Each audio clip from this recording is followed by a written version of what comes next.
And it's not the only mixed message this week, Louise. I mean, she's also made some really interesting comments in that podcast, around having money and making money. And, what was the context of those comments, I suppose, and what's been the reaction to that?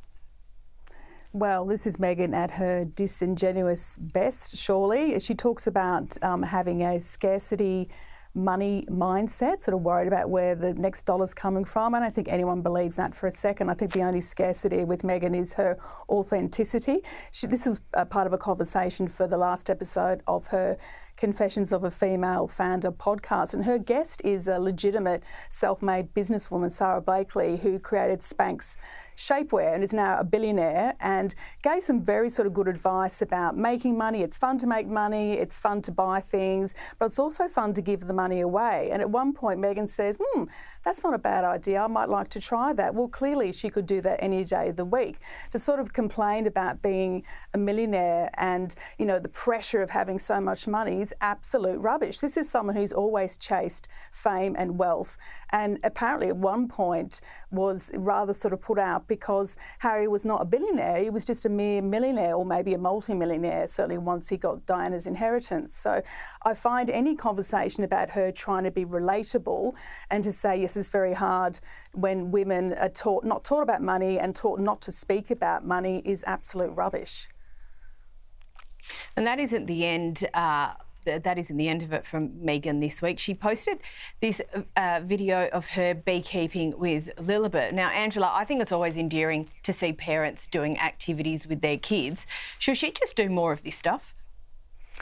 Oh, it's such a tricky one, isn't it? Because I love seeing these pictures as well. In fact, all royal children, I love seeing pictures of them. And particularly William and Kate and the pictures that they show us of their children.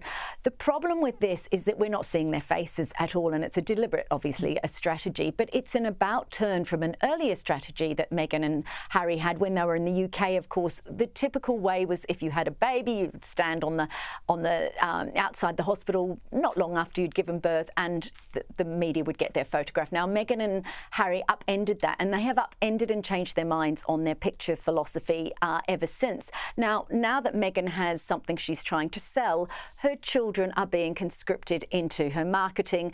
And look, I have an issue with that. The OECD came out with a report last week that looked at the digital lives of children, and they talked specifically about sharenting and the impact that has on children's privacy.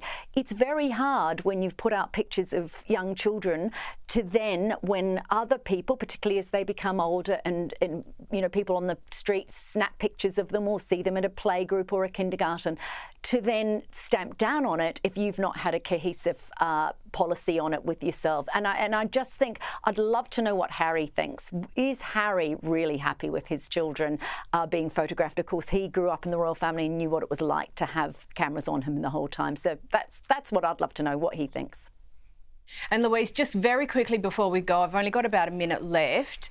Some speculation this week that Harry's about to embark on a new venture. What do we know?